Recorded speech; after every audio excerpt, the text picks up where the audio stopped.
নমস্কার, শুরু করছি আজকে নিউজ টুডের সঙ্গে রয়েছি আমি শ্রীপর্ণা। নন্দীগ্রামে এক তৃণমূল কংগ্রেস কর্মীকে মারধরের অভিযোগে গ্রেফতার বিজেপি কর্মী। প্রতিবাদে পাল্টা বন্ধের ডাক বিজেপি। তৃণমূল কংগ্রেসের অভিযোগ, নন্দীগ্রামের ১ নম্বর ব্লকের সোনাচূড়া গ্রাম পঞ্চায়েত এলাকায় রবিবার বাড়ি ফেরার পথে প্রদীপ ঘোষ নামের এক তৃণমূল কংগ্রেস কর্মীকে মারধর করে বিজেপি কর্মীরা। এমনই অভিযোগ সামনে এসেছে। বর্তমানে ওই তৃণমূল কংগ্রেস কর্মী নন্দীগ্রাম সুপার স্পেশালিটি হাসপাতালে চিকিৎসাধীন। আর এই ঘটনায় নন্দীগ্রাম থানার পুলিশ এক বিজেপি কর্মীকে গ্রেফতারও করেছে। অন্যদিকে বিজেপির অভিযোগ, বিনা অপরাধে গ্রেফতার করা হয়েছে তাদের কর্মীকে। তার জেরেই নন্দীগ্রামের সোনাচূড়া গ্রাম পঞ্চায়েত এলাকায় অনির্দিষ্টকালের জন্য বন্ধের ডাক দিয়েছে বিজেপি। সব মিলিয়ে আবারও রাজনৈতিকভাবে উত্তপ্ত হয়ে উঠেছে পূর্ব মেদিনীপুরের নন্দীগ্রাম।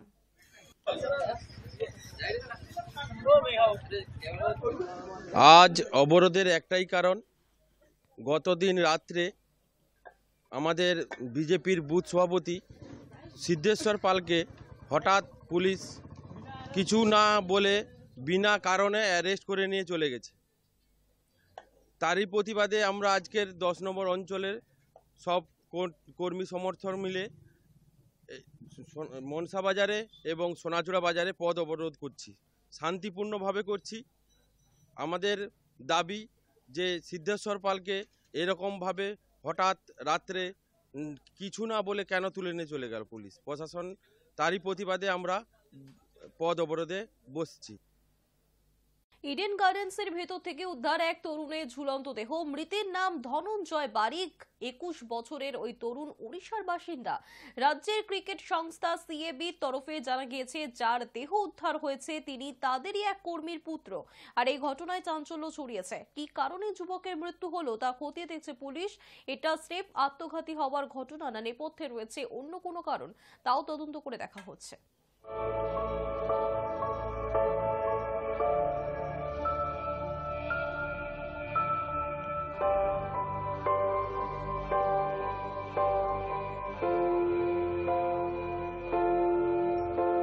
রবিবার দুপুর থেকেই দক্ষিণেশ্বর দমদম লাইনে স্তব্ধ হয়েছিল মেট্রো পরিষেবা। আর এর জেরে রবিবার বাতিল করা হয়েছিল 80টি ট্রেন, যা কলকাতা মেট্রোর ইতিহাসে বেশ নজিরবিহীন ঘটনা।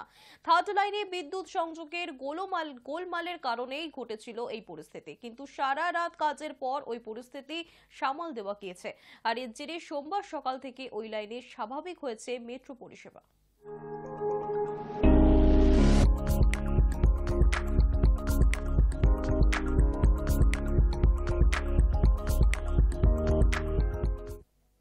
রেশন দোকানে ঢুকে তাণ্ডব হাতির। রেশন দোকান টিকিয়ে রাখায় এখন দায় হয়ে দাঁড়িয়েছে বামনডাঙ্গা চা বাগানের ডিলারের। রবিবার গভীর রাতে ওই দোকানে হামলা চালিয়েছে এবং সবকিছু কার্যত চুরমার করে দিয়েছে দলছুট দাতাল। লোহার পাতে শাটার ভেঙে ভেতরে ঢুকে নষ্ট করেছে রেশন সামগ্রী। পাশাপাশি 50 কিলোগ্রামের একটি বস্তা সুরে করে নিয়ে পালিয়ে গিয়েছে হাতির দল। আর এই নিয়ে চলতি সপ্তাহে মোট 3 বার হাতির বেপরোয়া হামলায় শিকার সরকারি রেশন বিলি বন্টনের দোকান।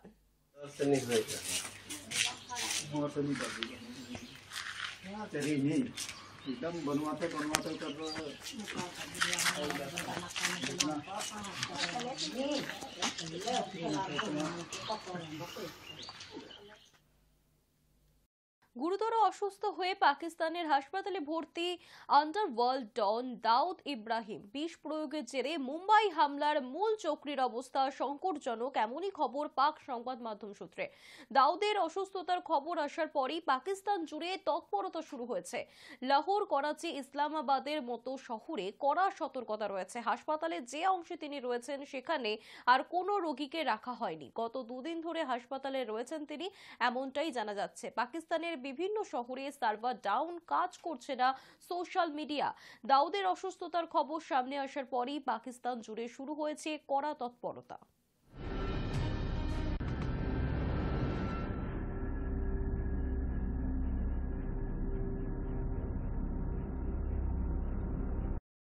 13ই ডিসেম্বর বুধবার সন্ধেবেলা বসিরহাট থানার বসিরহাট 1 নম্বর ব্লকের শাকচুরা বাগুন্ডি গ্রাম পঞ্চায়েতের ধুলতিপা ইটভাটায় বিস্ফোরণের ঘটনায় 4 শ্রমিকের মৃত্যু হয়েছিল।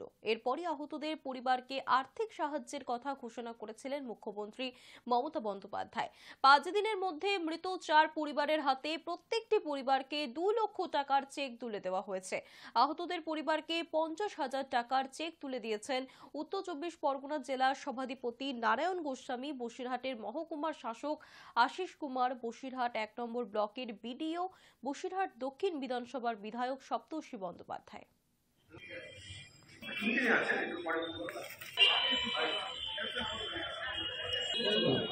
গত 13ই ডিসেম্বর যে দুর্ভাগ্যজনকভাবে 4 জনের যে মৃত্যু হয়েছিল এবং 3 জন ইনজোর্ড ছিলেন, তাদের মধ্যে আজকে 4 জনের চেক আমরা ডিএম স্যারের কাছ থেকে পেয়েছি। মৃতদের 2 লক্ষ টাকা করে আর ইনজোর্ডদের 50,000 টাকা করে। আমাদের 2 জন আজকে তার পরিবারের স্ত্রী উপস্থিত ছিলেন, হাফিজুল মণ্ডল আর হাফিজুল ইসলাম মণ্ডল আর আশিস ঘোষের স্ত্রী।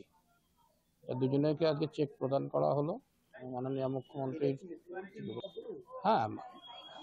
রাজ্য সরকারের যে নির্দেশ, সেই নির্দেশ অনুযায়ী আজকে ডিএম সাহেবের মাধ্যমে আমরা চেক প্রদান করলাম। আজকে মাননীয় সভাধিপতি সাহেবের হাত দিয়ে চেক প্রদান করা হলো। ফের চিকিৎসার গাফিলতিতে প্রসূতির মৃত্যুর অভিযোগ। উত্তপ্ত কৃষ্ণনগরের সদর হাসপাতাল চত্বর। চিকিৎসার গাফিলতিতে প্রসূতির মৃত্যুর অভিযোগে রবিবার রাতে উত্তপ্ত হয়ে উঠল কৃষ্ণনগর সদর হাসপাতাল। জানা গিয়েছে, শারীরিক অসুস্থতা নিয়ে রবিবার সকালে কৃষ্ণনগর সদর হাসপাতালে ভর্তি হন কোতোয়ালি থানার জালালখালীর 2.5 মাসের অন্তঃসত্ত্বা দেবিকা রায়। অভিযোগ, প্রথমে কোনো চিকিৎসক তাকে দেখেনি। বেশ কিছুক্ষণ বাদে চিকিৎসক তাকে দেখেন এবং সুস্থ আছেন বলে জানিয়ে ছুটিও দেন। পরিবারের অভিযোগ, সন্ধ্যাবেলায় ওই গৃহবধূ ফের অসুস্থ হয়ে পড়ায় তাকে পুনরায় সদর হাসপাতালে নিয়ে যাওয়া হলে চিকিৎসক তাকে মৃত বলে ঘোষণা করেন। আর এরপরই চিকিৎসার গাফিলতির অভিযোগ তুলে হাসপাতালে বিক্ষোভ দেখাতে থাকেন রোগীর পরিবার। খবর পেয়ে ঘটনাস্থলে যায় কোতোয়ালি থানার পুলিশ। পুলিশের হস্তক্ষেপে স্বাভাবিক হয় পরিস্থিতি।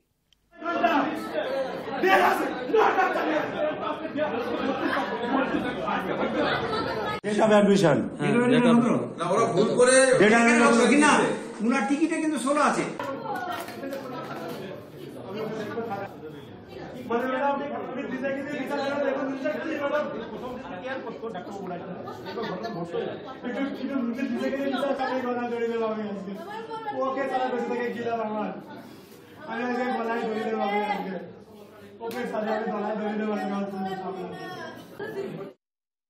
এখনকার মতো এই পর্যন্তই। দেখতে থাকুন হাই নিউজ নির্ভীক নিরপেক্ষ।